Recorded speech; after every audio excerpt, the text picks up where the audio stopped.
bid'ah ada dua, bid'ah hasanah dan bid'ah dolalah. Kata Nabi, semua bid'ah itu sesat. Berarti pembagian bid'ah menjadi dua, bid'ah hasanah dan bid'ah dolalah, itu jelas bertabrakan dong dengan sabda Nabi.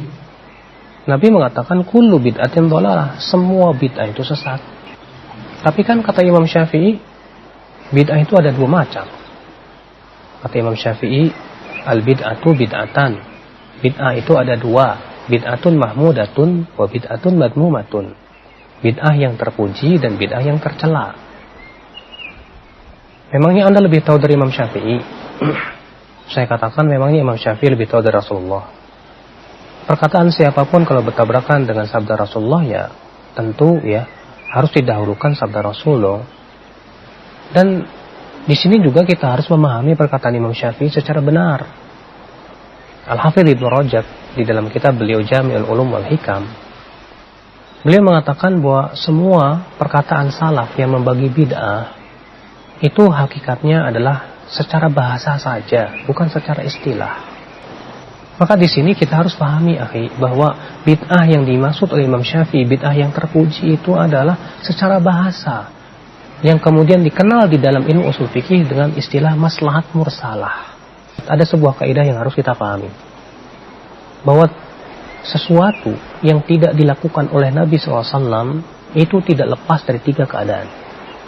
Yang pertama, Nabi tidak melakukan karena belum ada pendorongnya. Contoh, di zaman Nabi nggak ada yang namanya ilmu usul fikih, ilmu hadis. Kenapa? Karena di zaman itu belum dibutuhkan, belum ada pendorongnya. Para sahabat semua para ahli bahasa, paham mana umum, mana khusus, mana mutlak, mana muqayyad. Iya. Demikian pula sanad pada waktu itu belum ada. Yang kedua, Nabi SAW meninggalkan sebuah perbuatan karena ya masih ada penghalangnya. Contoh, kenapa di zaman Nabi SAW Al-Quran belum dikumpulkan? Jawabnya karena masih ada penghalangnya. Apa itu?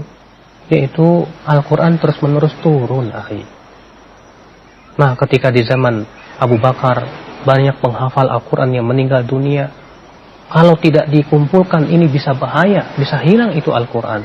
Maka ini maslahatnya besar sekali, sehingga menjadi kesepakatan para sahabat Rasulullah SAW. Dan ini menjadi sunnah khulafa'ur rasyidin. Dan Rasulullah memerintahkan kita untuk mengikuti sunnah khulafa'ur rasyidin. Jadi sama sekali tidak disebut dengan bid'ah secara istilah. Keadaan yang ketiga, Rasulullah SAW meninggalkan suatu perbuatan padahal pendorongnya ada, penghalangnya tidak ada. Nah, ini yang dinyatakan oleh para ulama, ya, tidak disyariatkan, bahkan bisa jadi bid'ah. Contoh misalnya, Nabi Shallallahu Alaihi Wasallam sholat duha, sholat Idul Adha dan Idul Fitri tidak pakai qomat, tidak pakai adzan. Padahal pendorong untuk adzan dan qomat ada nggak? Ada. Iya, untuk apa? Mengumpulkan orang. Kemudian ikhwatul Islam azani Allah, penghalangnya ada tidak? Tidak ada. Rasulullah mampu menyuruh Bilal untuk apa? Adzan, qomat. Tapi kenapa Rasulullah tidak lakukan? Jawabnya karena itu tidak disyariatkan. Maka kalau ada orang yang adzan, qomat untuk sholat Idul Fitri dan Idul Adha, maka ini jelas bid'ah. Maka disinilah pahami apa yang dimaksud dengan bid'ah, ya, yang terpuji menurut Imam Syafi'i rahimahullah. Kenapa Umar mengatakan nikmatil bid'atu hadi, sebaik-baiknya bid'ah itu ini, yaitu sholat taraweh. Kata Al-Hafidz Ibnu Rajab, itu bid'ah secara bahasa, bukan secara istilah.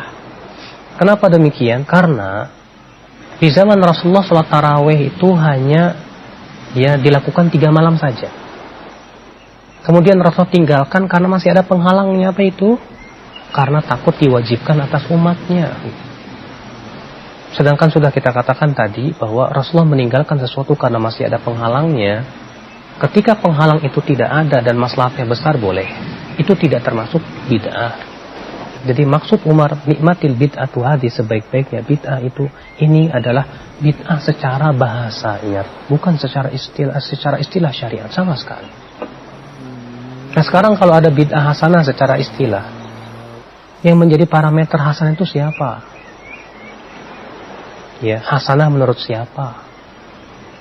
Kalau ada orang berkata ini kan bid'ah hasanah, bid'ah yang baik, kita katakan maaf. Baik menurut siapa ya akhi? Menurut Anda siapa? Anda bukan pembuat syariat. Baik menurut kiai bukan pembuat syariat. Agama ini milik Allah. Agama ini bukan milik kiai, bukan milik ulama, bukan. Agama ini milik Allah ya akhi. Makanya ya akhi, agama ini milik Allah. Maka kita latih memandang baik itu yang menurut Allah dan Rasulnya baik. Kalau itu baik menurut Allah dan Rasulnya pasti sudah dijelaskan dalam Al-Quran, dalam hadis Nabi SAW. Bukankah Rasulullah sudah menyatakan bahwa semua kebaikan sudah dijelaskan? Ya, beliau mengatakan, ma baqiya syai'un yuqarribukum ilal jannah wa yubaidukum minan nar illa waqad buyyina lakum. Tidak tersisa lagi ya semua yang bisa mendekatkan ke surga dan menjauhkan dari api neraka kecuali sudah dijelaskan semuanya. Sudah dijelaskan, akhi. Agama kita sudah sempurna. Buat apa ditambah-tambah lagi? Ya, apakah Anda meragukan Rasulullah SAW itu telah menyampaikan agama secara sempurna? Makanya kata Imam Malik apa? Man ibtada'a fid dini bid'atan, siapa yang membuat satu bid'ah saja dalam agama ini, faqad za'ama anna Muhammadan khana risalah, berarti dia sudah menuduh Rasulullah SAW mengkhianati risalah. Wa dzalika li anna Allah azza wa jalla yaqul, karena Allah berfirman, al-yauma akmaltu lakum dinakum. Pada hari ini aku telah sempurnakan agamamu. Maka yang pada hari itu tidak termasuk agama, pada hari ini pun tidak termasuk agama. Jadi ini ya akhi, bahwa Rasulullah mengatakan semua bid'ah sesat. Ya, adapun pembagian bid'ah menjadi terpuji dan tercela menurut Imam itu hanya sebatas dari sisi bahasa, bukan secara istilah syariat.